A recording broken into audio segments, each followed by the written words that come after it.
Every time you book an Airbnb, you're trusting a stranger's home. Their pool, their balcony railing, their gas heater behind a closed bathroom door.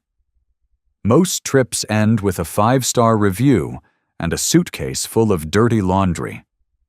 But in the cases we're covering today, guests checked in and never came home. Carbon monoxide, hidden pool drops, a party that turned into a massacre. 6 real deaths inside properties listed as safe places to stay. Case 1. The party that ended in gunfire. The listing said it was for a family reunion. That's what the renter told the homeowner when he booked the property on Lucille Way in Orinda, California, a quiet, affluent suburb in the hills east of San Francisco. A small gathering. Maybe a dozen people. The owner took him at his word. By Halloween night, 31st of October 2019, more than 100 people were inside that house. Someone had posted an Instagram flyer advertising an Airbnb mansion party. Word spread fast. Young people showed up from across the Bay Area, dressed for Halloween, looking for a night out. By the time neighbors called police about the noise, the house was packed beyond any reasonable capacity, with no security, no screening at the door, and no one in charge. Then the shooting started. At least one person drew a firearm inside the crowded rooms. Rapid gunfire sent people scrambling over each other to get out, through doors, down the driveway, into the street. When police arrived, they found bodies inside and on the property. Tion Farrow, 22, Ramon Hill, 23, Javen County, 29, Omar Taylor, 24, and Oceana Tompkins, 19, were all fatally shot that night. Several others were rushed to hospital with gunshot wounds. Investigators pieced together what had happened quickly enough. The renter had lied about the purpose of the booking. Airbnb's platform had no mechanism in place to catch that kind of deception before it happened. A private home in a residential neighborhood became a publicized party venue, and when conflict broke out in a space that size with no oversight, the consequences were exactly what you'd expect. No one has ever been charged with the killings. The case remains officially unsolved. The shooting did produce one concrete result. Airbnb's CEO publicly called the event horrific and announced a permanent ban on what the company termed party houses, along with new risk screening measures designed to flag high-risk bookings before they happened. The policy now exists because 5 people died. Whether it's consistently enforced is a separate debate. The homeowner rented his property believing it was going to a family for a quiet gathering. He had no reason to think otherwise. That's perhaps the most uncomfortable part of the whole story. He followed the process. The renter lied. The platform had no meaningful way to verify the claim. Nobody checked.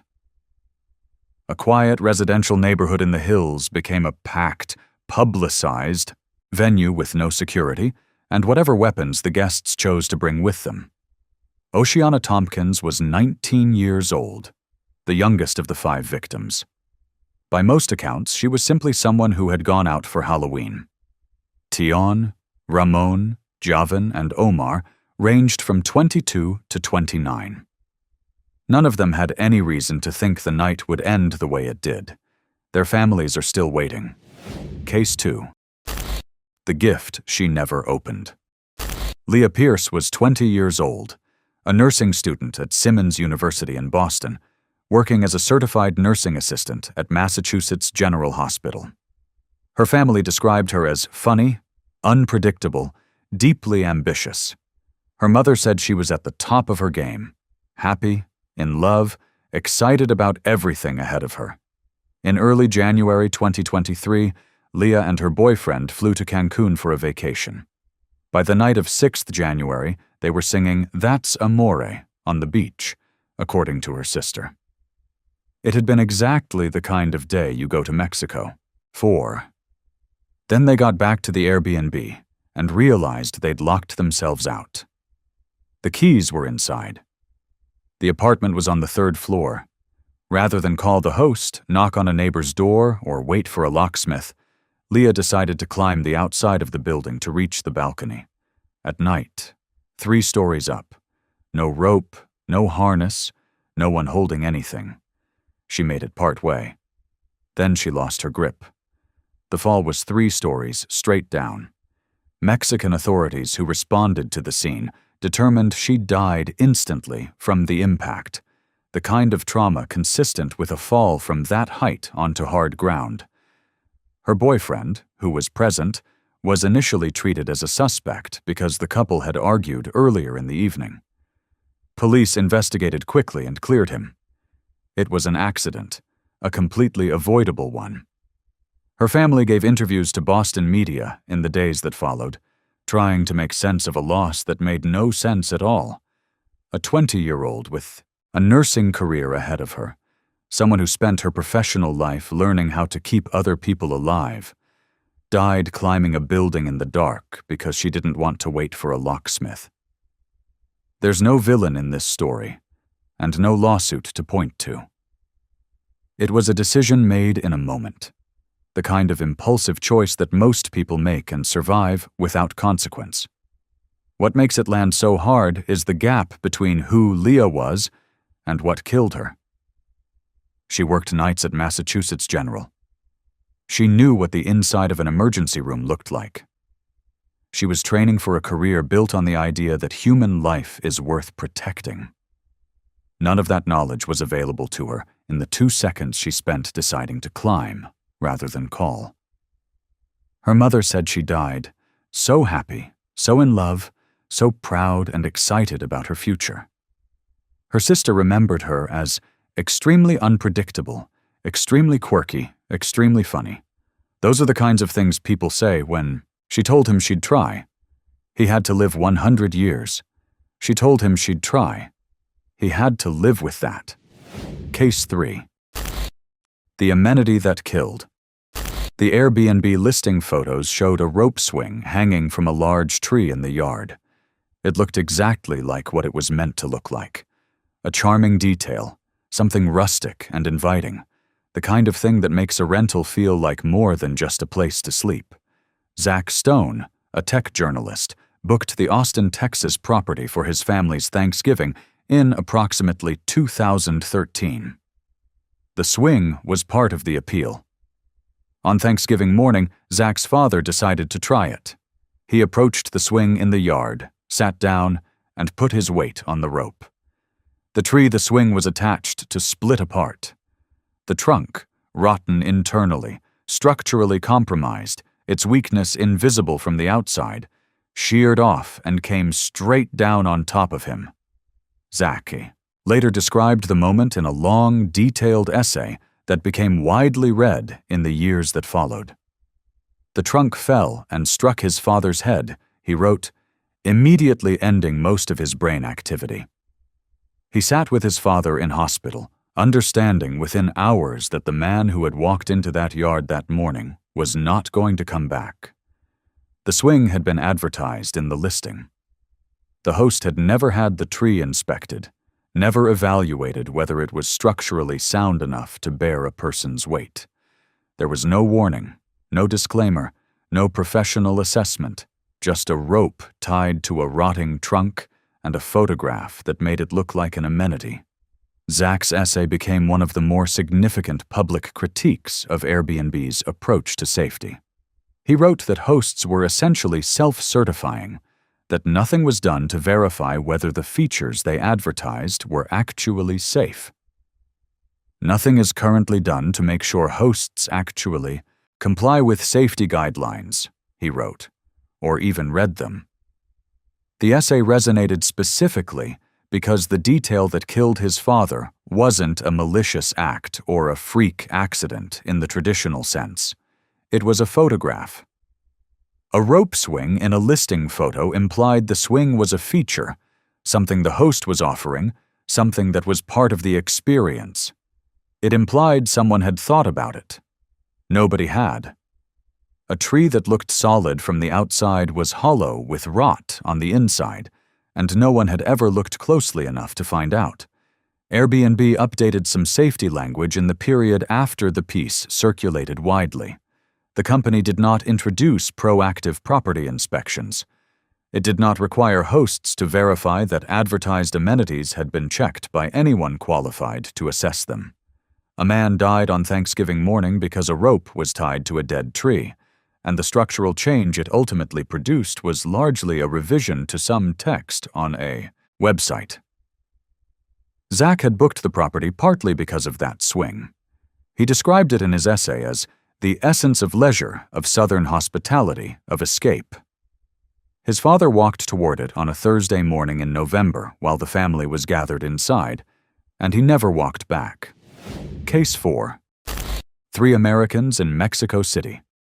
Candace Florence, 28, Jordan Marshall, 28, and Cortez Hall, 33, flew to Mexico City in late October 2022 to celebrate Dia de los Muertos.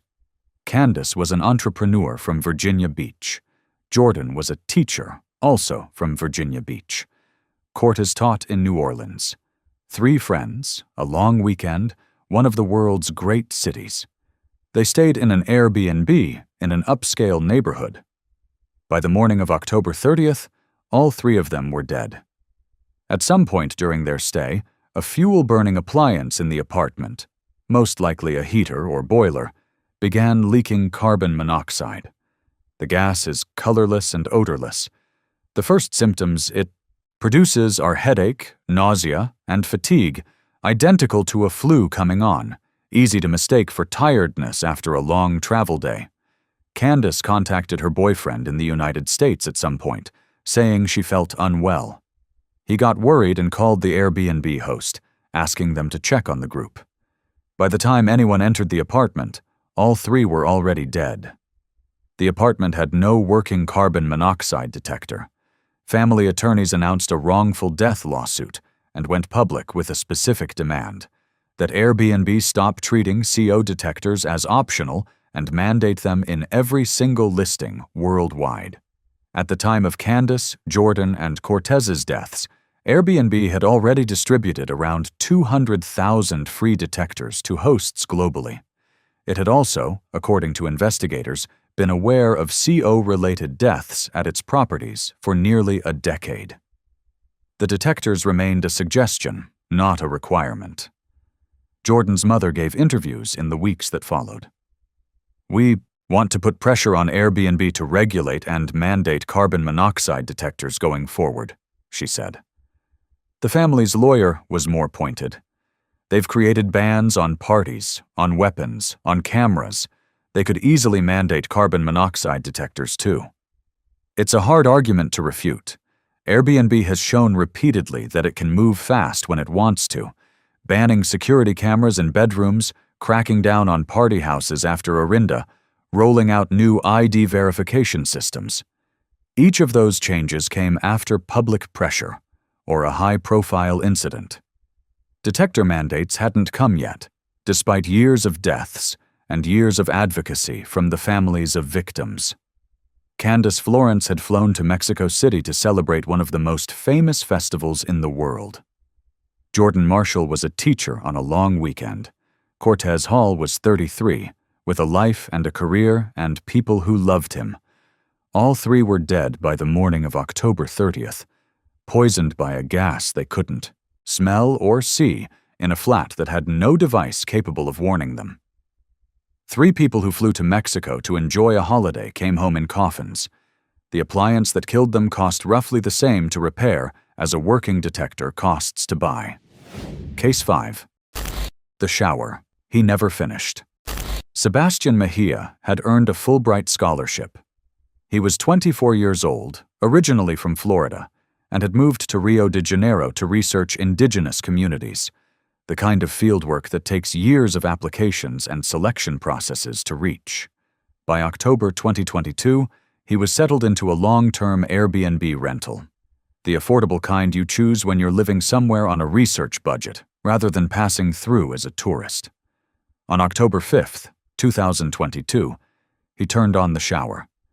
The bathroom had a gas-powered water heater inside it, a common setup in Brazilian apartments, particularly older ones. The heater was malfunctioning. As Sebastian showered, it pumped carbon monoxide into the small, unventilated room. CO at concentration builds fast in an enclosed space. A hot shower already makes you feel lightheaded. The early symptoms of CO poisoning, warmth, slight dizziness, the sense that your body is getting heavy, blend seamlessly into what hot water does to you anyway. He didn't know what was happening. Nobody does, until it's too late. He lost consciousness in the shower. By the time anyone checked on him, he was dead. A police technical report later confirmed that CO levels in the apartment had reached 4 times the maximum acceptable threshold. There was no detector anywhere in the unit. His father flew to Brazil to collect his son's body. The family filed a lawsuit against Airbnb in California, asking the court not just for damages, but for an injunction, a court order that would force Airbnb to remove listings without CO detectors and to require inspections of fuel-burning equipment before properties could be listed. Sebastian's brother spoke to reporters afterward. "This shouldn't have happened," he said. "It was easily preventable. You should be able to go take a shower and not die." His mother was more concise. "They could pay us $1, she said. "But if they change the policy, it will be totally worth it." Investigators tracking CO deaths at Airbnb properties found at least 19 cases globally between 2013 and the time of Sebastian's death: Mexico, Brazil, Colombia, Chile, China, Taiwan, and more. Gas heaters, boilers, and water heaters in unventilated spaces. Different countries, different victims, the same mechanism. A detector that costs less than a dinner out would have alarmed, woken Sebastian, and bought him time to open a door. He didn't have one. The broader CO picture is worth pausing on. Airbnb announced in early 2014 that it would require hosts to confirm they had CO detectors in all listings by the end of that year. Nearly a decade later, that requirement still hadn't been enforced in any meaningful sense. The company had distributed around 230,000 free detectors to hosts, out of millions of active listings globally. The rest remained optional. Hosts self-reported. Nobody verified. Sebastian had moved to Rio to study indigenous communities, the culmination of years of academic work that got him to a Fulbright scholarship. He was 24. He had the kind of career ahead of him that people describe when they talk about someone having their whole life to look forward to. He didn't make it out of the shower. Case 6. The pool with no bottom warning. Cameron Brown was 16. It was May 2023, spring break, and he was on vacation with his mother and grandmother at a rented home in Orange Park, Clay County, Florida. The property was listed on Airbnb. The reason they booked it was the pool. Cameron got in not long after the family arrived. The pool looked like a standard residential pool. Shallow end, deeper end, the kind you find behind half the houses, in Florida. He waded in from the shallow side and moved forward. There were hidden slopes in the pool floor. Abrupt, unmarked drop-offs built into the design, with no depth warnings, no contrasting tile to indicate the transition, and no safety line across the change in grade. Despite the fact that eyelet hooks for exactly that kind of rope were already installed at the drop-off point. Cameron hit the first slope, lost his footing, and found himself suddenly in much deeper water. He couldn't get traction on the slick floor to pull himself back toward the shallow end. His mother, watching from nearby, realized what was happening and jumped in to try to reach him. She couldn't pull him out. Emergency services were called. By the time responders arrived and removed Cameron from the water, he could not be resuscitated. The family filed a wrongful death lawsuit against Airbnb, the property owner, and related parties. It settled for $1.3 million, the full amount of available insurance coverage. The attorneys were explicit about what that settlement represented and what it didn't.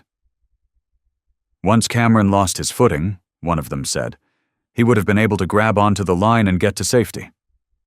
$100 rope, attached to hooks that were already there, waiting to be used. Another lawyer involved in the case put it plainly.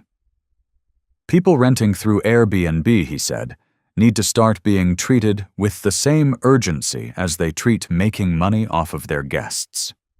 The $1.3 million settlement was every dollar of available insurance coverage.